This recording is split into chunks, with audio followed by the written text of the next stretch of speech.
everybody, and good to see you. And welcome to Hope TV. I'm E. Dewey Smith, and my wife Andrea. We're here today to welcome everybody. Hey. So excited to have you tune in today to Marriage Matters. It's amazing. We've been doing this since March of 2020, and some of you have been a part with us. You've been a family, part of our family since March of 2020.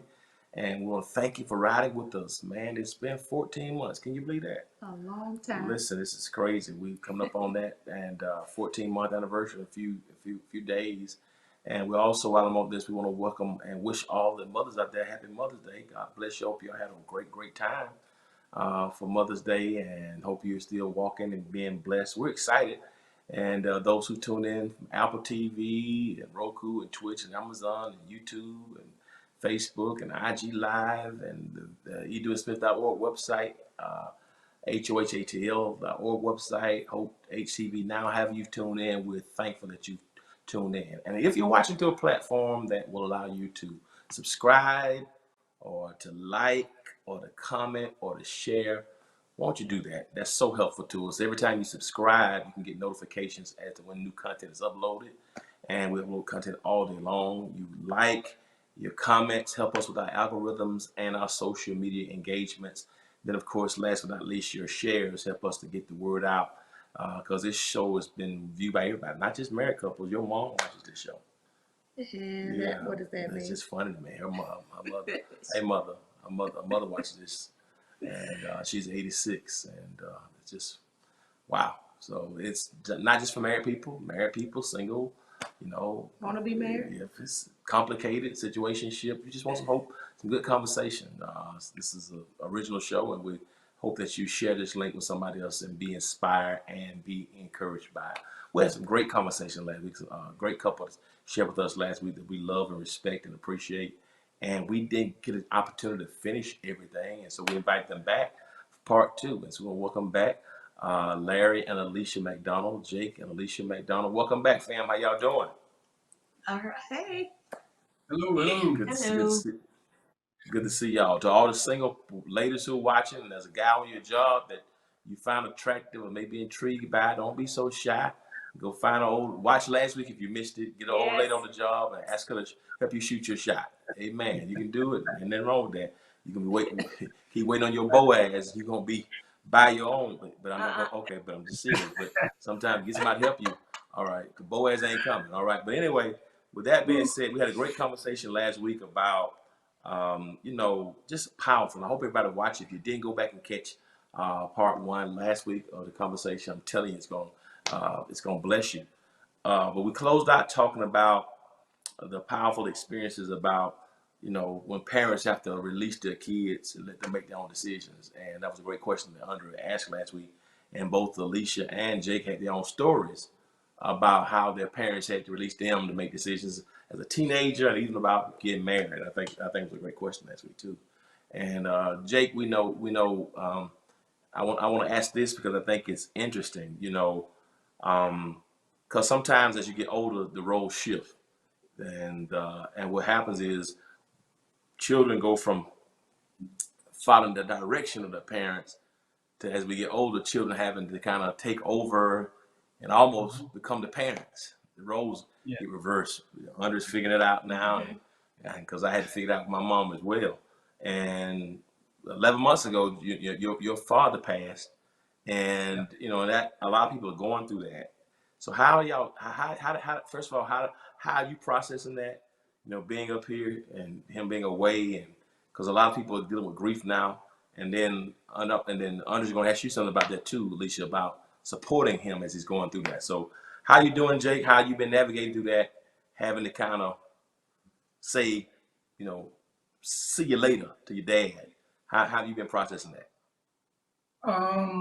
It took a while, to be honest with you. It was kind of tough because it kind of came out of nowhere. Wow.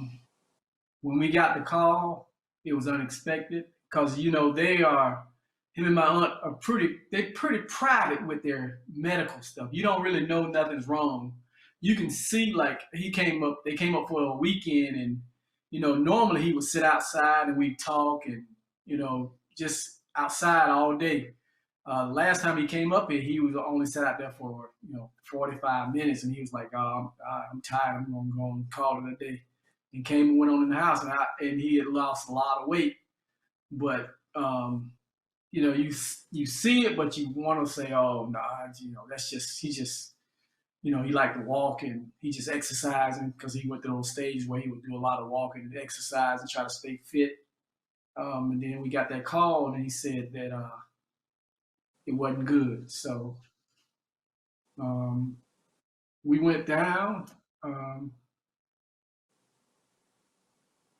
It was rough. It was rough for a while.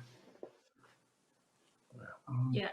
I remember when, we were going through that with his mom, and how as a wife and as a helpmeet, you feel the pain, you feel his pain, but you love that person too. So you're grieving too, but you also have to, be there for them. So, I mean, Alicia, how was it, how is it for you, like, to, support him? Like, as a lesson to wives, sometimes you have to put what you feel on the back burner so you can be there, for your spouse. What's your advice on that, or how did you deal with that? Well, so when we got the call, I was the one that got the call.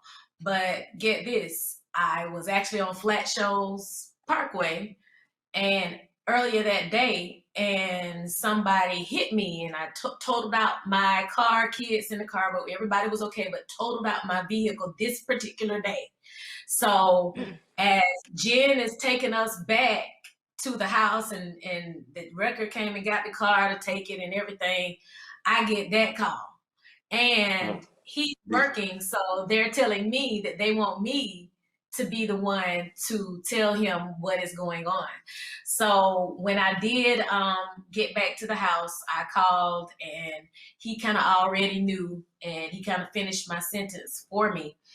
But I want to say that is when I've seen the most emotion from him from this.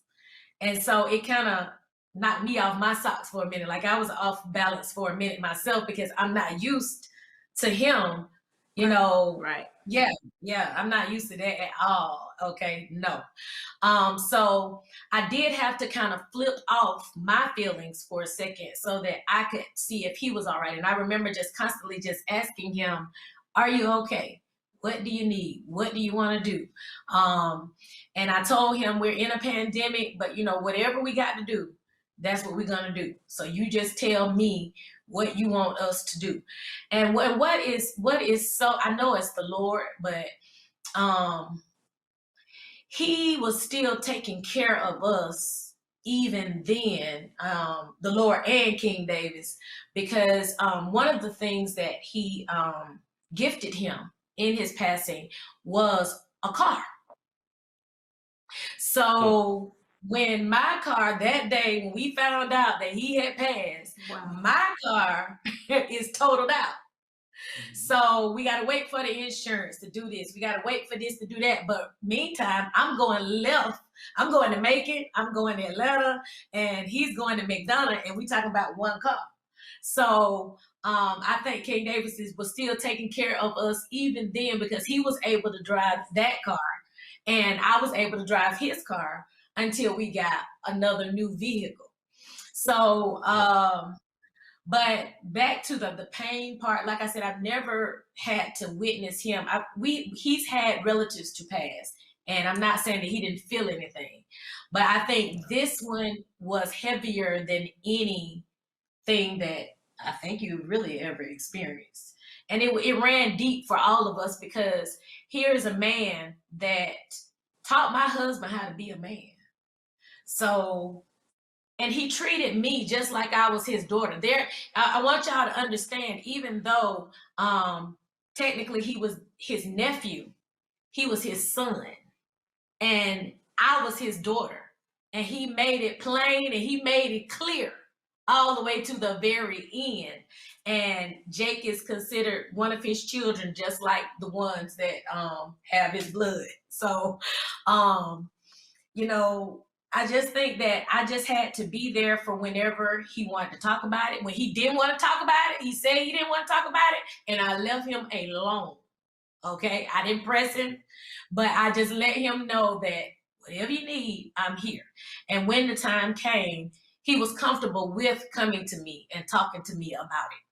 So, but we're still in agreement. That's so good.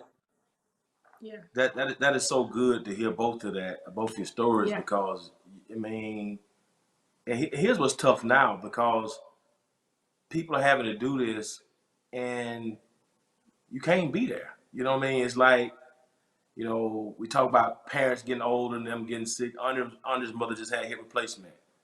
Well, you know, you can't go to the hospital. Only one person can be in the hospital. You know what I mean? A day. And nurses don't talk to one person. You know, Pastor Wallace hearing died. You know, We couldn't. can't. You know, this man been in my life all my life. Can't go say goodbye to him. You know, saying by FaceTime. So having to figure out how to do this, how to maneuver through this, a lot of people having to figure it out. And to hear your story, I think has been helpful. These movements like COVID, BLM, how do you think it's affected the Black dollar? It's affected the Black dollar, especially with COVID-19, where so many people have lost their jobs. And I don't think people knew to the extent of the loss that was going to be. It's a bit devastating, but I don't say it's the end of the world. I definitely try to help people get on the right track so when the next COVID comes, you're together.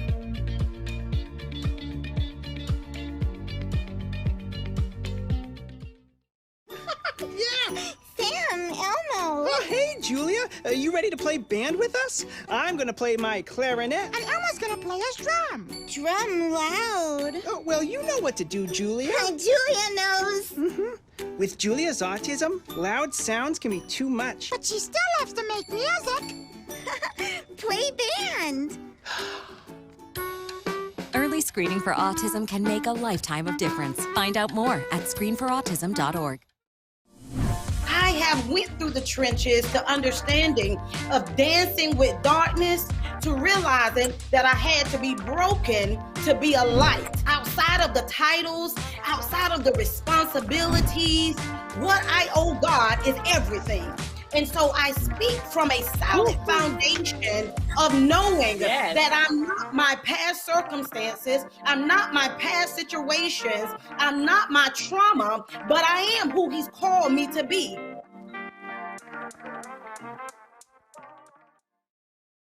Let me ask you this, Alicia, because now we're going through this, and I know you've been through it too, where your parents almost now are becoming the children. Yeah. So, you know, I have to fight with my mom. No, you need to do this. You got to take this. You got to do this. How are you navigating that? Because I know your dad has been sick, you know, and I know he is stubborn, you know, and, you know, how are you dealing with that? Okay, so y'all know Pastor JW, so he can be hard at times to, I mean, he still wants to do what he used to do, and I'm trying to explain to him, you know, certain things you can't do anymore. You can't drive when it get dark. You know, you can't make decisions like DirecTV and AT&T and stuff like that until you can it first. Don't change no plans. Don't do, you know, and, you know, I think now he is kind of adjusting a little better because now he kind of says, I need to talk to Lisa first. I need to talk to Lisa first, or I need to talk to Jake first. But it's been a rough road. Brenda, she's gonna go with the flow, you know. Long as you seeing about it, she's good. She's good. She's happy that you're looking out for her. But JW, every now and then he have to raise up and tell you, you know, I'm dad. I'm the dad. But it's been a major adjustment. It's been a major adjustment. But I am glad that where he may not feel comfortable telling me something, he'll tell him. Yep, that's good. They are really best friends, pretty much. In that. It's my man. It's my man right there. Yeah. When you watch that, that natural camaraderie. Being around, seeing interactions is a beautiful thing, and I just think it's amazing. How those roles reversing, and y'all doing it beautifully. And y'all, your stories helping some people. How the roles reverse. But speaking of roles, though, Jake, I want to ask you this question because Alicia is a professor. She works for Fort Valley State. She works for every church in Georgia. So she's a missionary, choir director, praise and worship leader, choir director. So and she's over the choir for them. She's over the gospel choir for Fort Valley. She works for the Macon Church. She works for the Atlanta Church. She works for another church and two more churches in Atlanta. So before COVID, she's teaching. She's choir rehearsal at nighttime every week. Church on Sundays. So that's a whole lot. She got 11 jobs in addition to being a wife and a mother. So how do you handle being the father holding things down? Because you have to do a whole lot of things. What you call it? And you work. Yeah, and you were, right. You work a full-time job. You're professional. So here you are working all day and doing your thing, take care of your family as you were taught how to do. And she works, but then you have to come home and be a parent and work again. That's a full-time job with no pay. So how do you handle having to step up? Because a lot of stuff you have to do now. Cooking, cleaning, helping with the boys. How do you navigate that? Because a lot of men probably would struggle. What you mean by that? I heard that. I mean, they would. Yeah. They would. Oh, I'm just asking what you meant by that. All right. But anyway, so how, because I stopped stepping back, come on. I do. Anyway, so how do you handle that, Jake? Taking care of your responsibility at work, but then coming on and help out to do stuff that traditionally people think is the wife's role.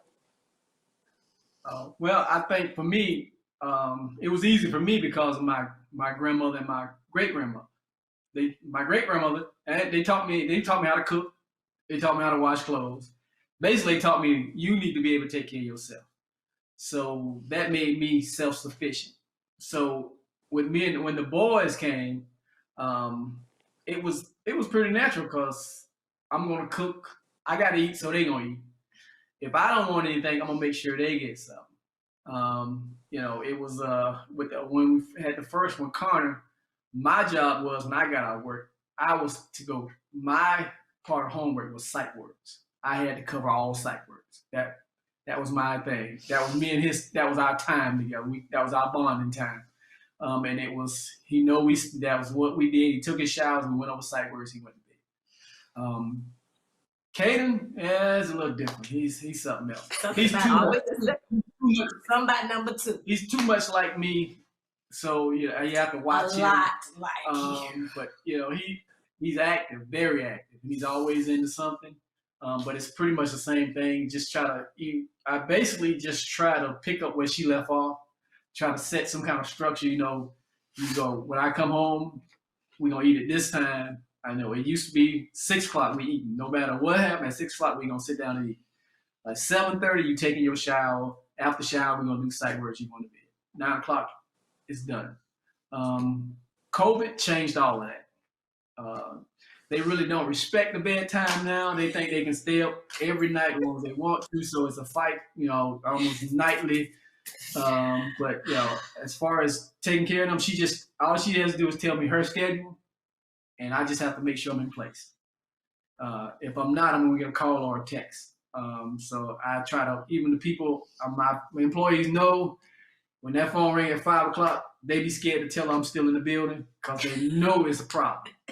So I try to, if I gotta be somewhere, I tell them I gotta go. And I want her to be her best and be the best she can be at whatever she wants to do.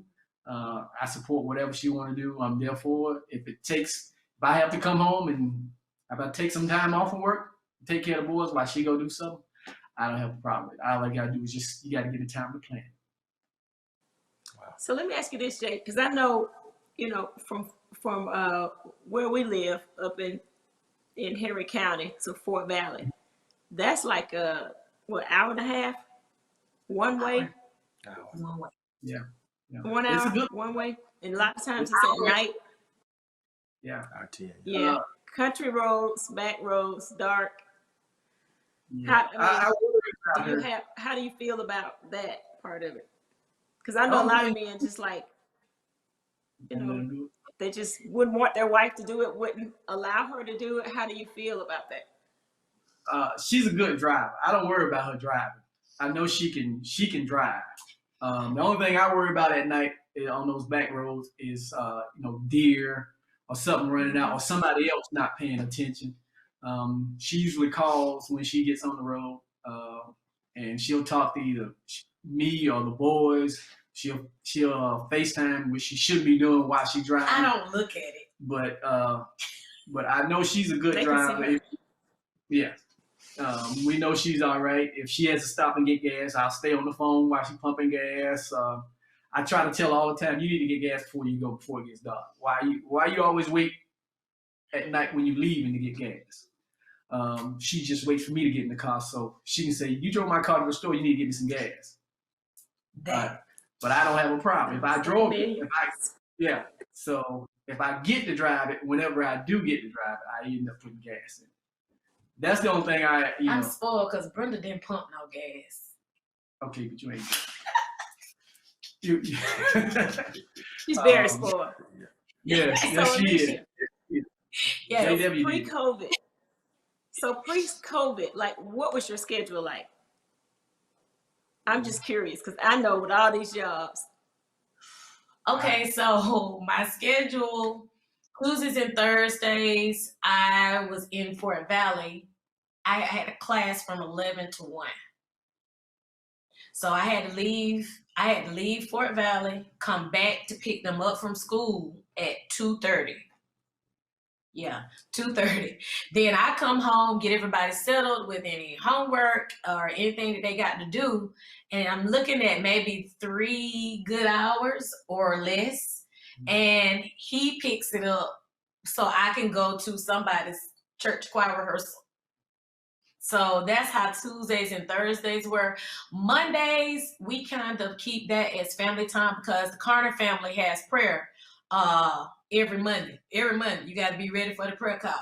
So we're usually in place on Mondays, and we're usually in place on Fridays. Yeah, Friday. But Wednesdays, even I started. I have rehearsals on Tuesday, Wednesday, and Thursdays at churches. So Mondays and Fridays, Saturday, weekend, yeah, is a lot. And all day gone Sunday, every Sunday. Yeah, and they'll show up at 1 out of wherever I am. They'll show up at 1 or 2. But they ride with me. Oh yeah. Now, how did you do with the choir in Fort Valley? Well, see, in class, I'm actually able to teach. I teach the university choir. So those that sign up for my class, they're in the choir too. So that's an advantage. Gotcha. And then I bring the gospel choir to me. I bring anybody else who wants to sing on campus, and I bring them all together to form the university choir. But I work with, it used to be called the concert choir was my class, but now it's just the university choir. So I teach vocals pretty much for my class. But I automatically induct everybody into the university choir so we can sing for the big occasions at the school.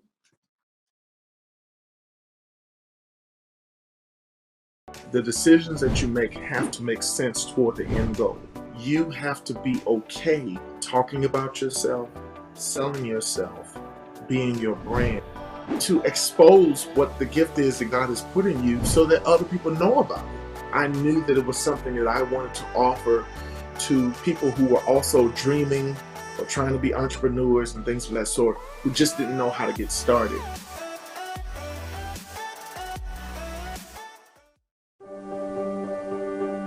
Being prepared is a part of who you are, but it's especially important in the case of a disaster. Be informed about possible emergencies in your area. Make a plan that covers where you'll go in an emergency. Build a kit with the things you need to survive. There's no one more capable of planning for your situation than you. Start your plan today. Go to ready.gov/myplan.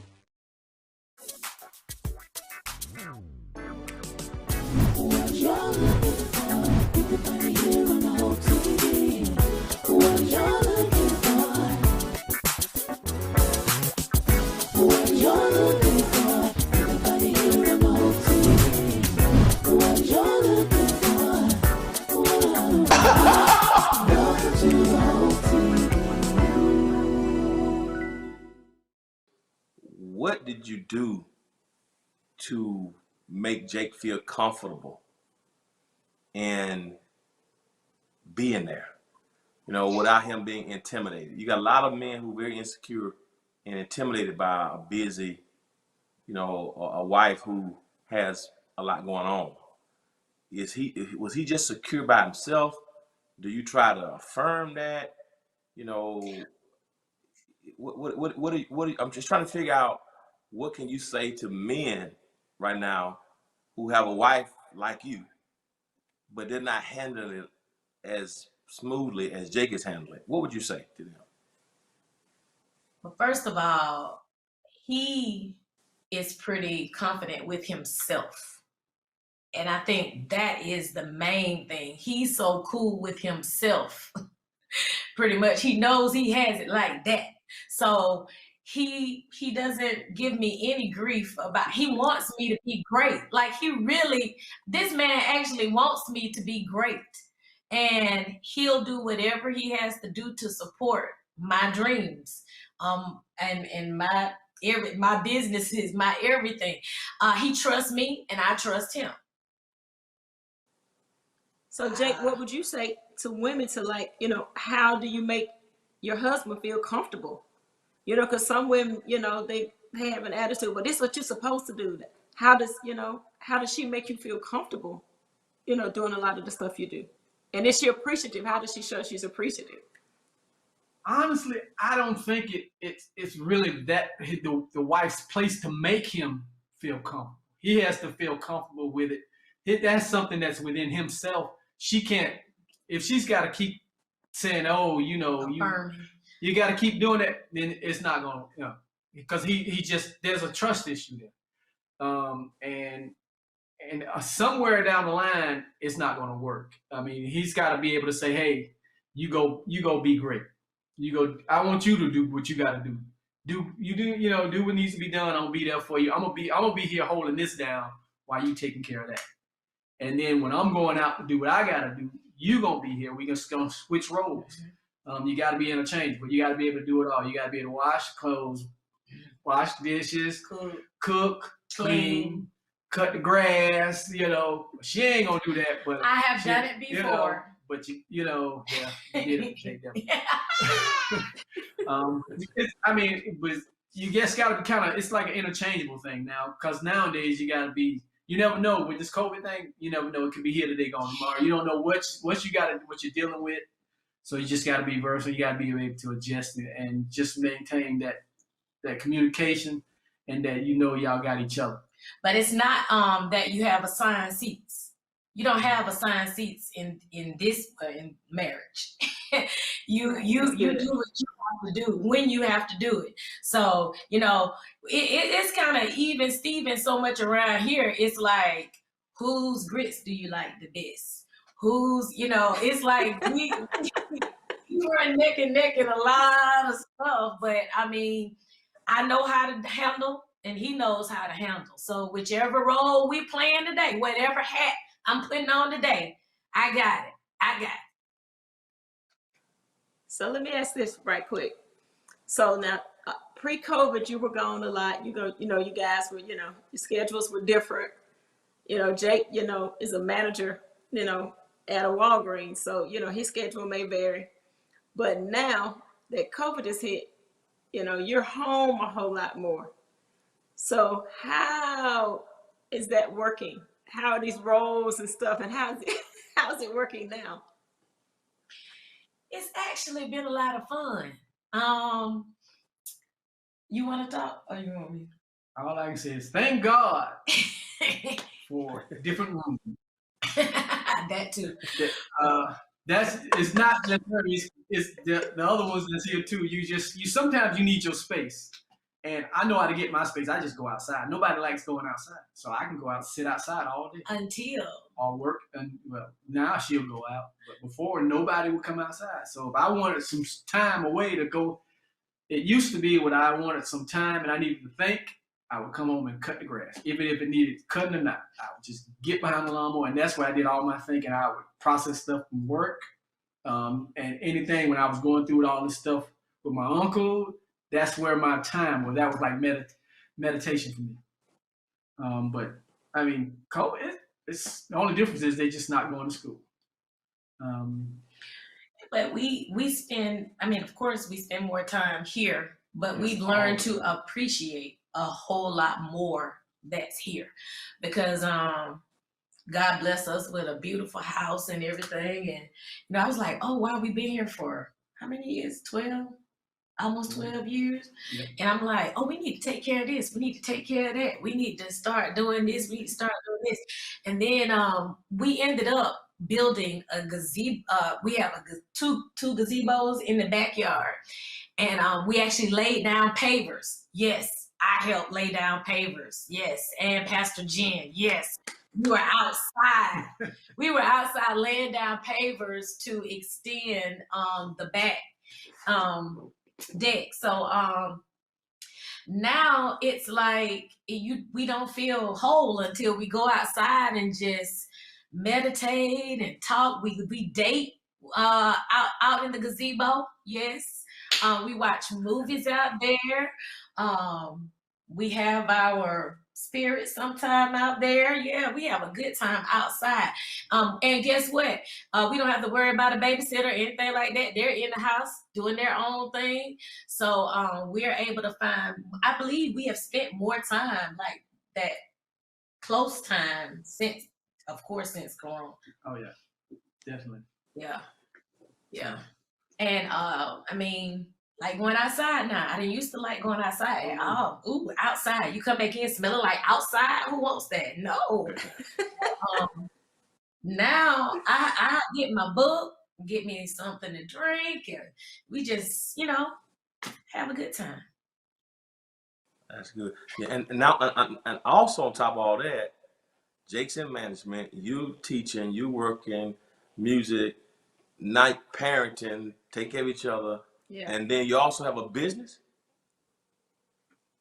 Yes, I do. Talk about that. I actually have two. One kind of branched off from the other. Carter McDonald Consulting, LLC, is helping churches, small businesses with the organization of their ministries and different departments. So I do consulting with them. And then I also stemmed down and did CMC LLC Presents, which is providing positive vibes, paraphernalia from masks to t-shirts, from hoodies, just about anything you can wear up top, coming up with designs like these to share with my friends and family and others. So how can people get in touch with you with your businesses? Give information.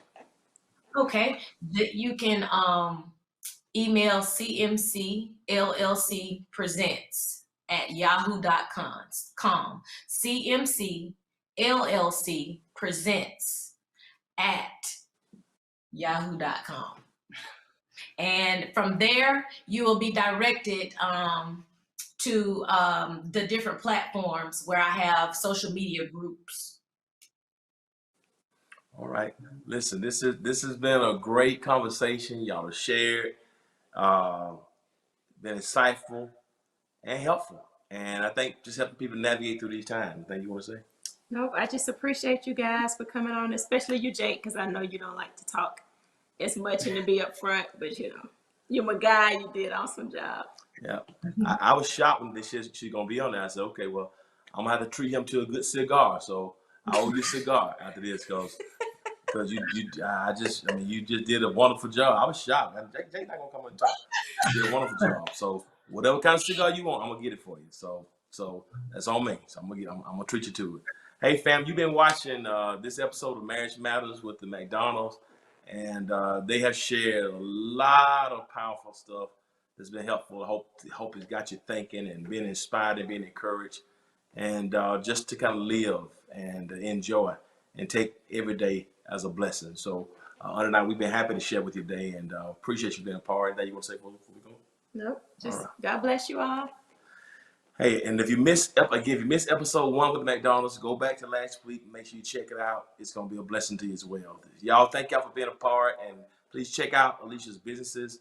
The information is on the screen now. Check it out. She's resourceful, and if she can't help you, she's not gonna hurt you at all. So if you're interested in her business offerings and endeavors, please check out. Go to the website and get all the information. We're going to close this episode of Marriage Matters now, but as always, remember this: if you will be good to God, then God will be good to you. Until next time, peace. Bye-bye, y'all. Bye, family. Bye-bye.